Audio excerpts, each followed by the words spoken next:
ವಿಶ್ವದ ಪ್ರಾಕೃತಿಕ ವಿಕೋಪ ತಡೆಗೆ ಅಕ್ಟೋಬರ್ 14ರಿಂದ ಶ್ರೀ ವಿಷ್ಣು ಸಹಸ್ರನಾಮ ಪಠಣ ಅಭಿಯಾನಕ್ಕೆ ಮಂಗಳೂರಿನ ಬಾಳಂಭಟ್ಟ ಸಭಾಂಗಣದಲ್ಲಿ ಚಾಲನೆ ನೀಡಲಾಗುವುದು ಎಂದು ಶ್ರೀ ವಿಷ್ಣು ಸಹಸ್ರನಾಮ ಸ್ತೋತ್ರ ಪಠಣ ಅಭಿಯಾನ ಸಮಿತಿಯ ನಿರ್ದೇಶಕರಾದ ಡಾ ಎಸ್ಎನ್ ಪಡಿಯಾರ್ ಹೇಳಿದರು.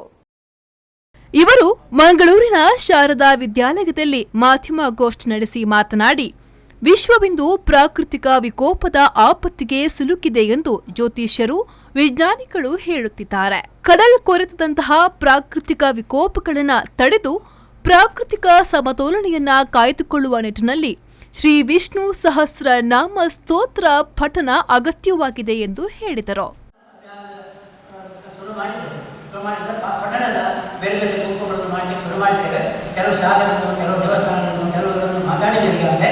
ಮತ್ತು ಕೆಲವು ಮುಖಂಡರನ್ನು ಮಾತಾಡಿಸಿ ಆಗಿದೆ, ಅವರೆಲ್ಲ ಸಹಕಾರ ಕೊಡ್ತಾರೆ ಅಂತ ಹೇಳಿದ್ದಾರೆ. ಈ ಪಟ್ಟಣದ ಮೊದಲನೇ ಅಭಿಯಾನ ಮೊದಲ ಕಾರ್ಯಕ್ರಮ ಸಾಮೂಹಿಕ ಪ್ರಾರಂಭ ಆದ ನಂತರ ಸಂಜೆ 4 ಗಂಟೆಗಿದೆ. ಇದನ್ನು ಕೊಟ್ಟಿದ್ದೇವೆ ಅದರಲ್ಲಿ ನೋಟ್ನಲ್ಲಿ. ಆದ ನಂತರ ಒಂದು ಕಮಿಟಿ ಮಾಡ್ತೇವೆ. ಇದರಲ್ಲಿ ಎಲ್ಲರೂ ಇರ್ತಾರೆ, ನಾವು ಪ್ರಯತ್ನ ಮಾಡ್ತೇವೆ. ಉದಾಹರಣೆಗೆ ನಾವು ಏನು ಹೇಳ್ತೇವೆ, ರಾಜ ಅಂದರೆ ಪ್ರತ್ಯಕ್ಷ ದೇವರು ಅಲ್ವಾ. ಅದರ ದೃಷ್ಟಿಯಿಂದ ನಾವು ಇಲ್ಲಿನ ಎಲ್ಲ ಮೂರು ಜನ ಶಾಸಕರಿದ್ದಾರೆ. ಮಹಾಮಂಗಳೂರು ಮಹಾನಗರದ ವ್ಯಾಪ್ತಿಯಲ್ಲಿ 3 ಜನ ಶಾಸಕರಿದ್ದಾರೆ, ಮತ್ತೊಬ್ಬರು ಎಂಪಿಗಳಿದ್ದಾರೆ. ಅವರು 4 ಜನರನ್ನು ನಾನು ಮಾತಾಡಿಸ್ತೇನೆ ಇದಾದ ನಂತರ. ಆಮೇಲೆ ಅವರು ನಾಡಿದ್ದು ಕೂಡ ಕರೆದರೆ ಅವರು ನಮ್ಮೆಲ್ಲರ ಪಟ್ಟಿಗೆ ಕುಳಿತುಕೊಂಡು ಅವರನ್ನು ಗುರುತಿಸ್ತೇವೆ. ಹಾಗೆಂದ್ರೆ ಅದು ರಾಜಕೀಯ ಆಗುವುದಿಲ್ಲ, ಯಾಕಂದರೆ ಅವರು ನಮಗೆ ಬೇಕು.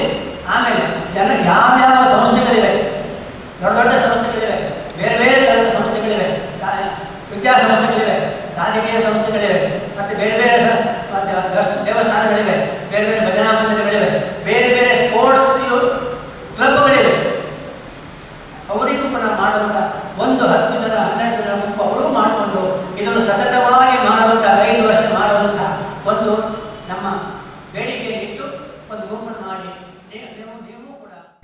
ಈ ಸಂದರ್ಭದಲ್ಲಿ ಶಾರದಾ ವಿದ್ಯಾಸಂಸ್ಥೆಯ ಅಧ್ಯಕ್ಷರಾದ ಪ್ರೊಫೆಸರ್ ಎಂಬಿ ಪುರಾಣಿಕ್, ವಿಷ್ಣು ಸಹಸ್ರನಾಮ ಸ್ತೋತ್ರ ಪಠಣ ಸಮಿತಿಯ ಸಹ ನಿರ್ದೇಶಕರಾದ ಅರುಣಾ ಎಸ್ ಪಡಿಯಾರ್, ಆಸರೆ ಸಂಸ್ಥೆಯ ಅಧ್ಯಕ್ಷೆಯಾದ ಡಾ ಆಶಾ ಜ್ಯೋತಿ, ಮೀನುಗಾರ ಮುಖಂಡರಾದ ನಿತಿನ್ ಕುಮಾರ್ ಇನ್ನಿತರರು ಈ ಸಂದರ್ಭದಲ್ಲಿ ಹಾಜರಿದ್ದರು.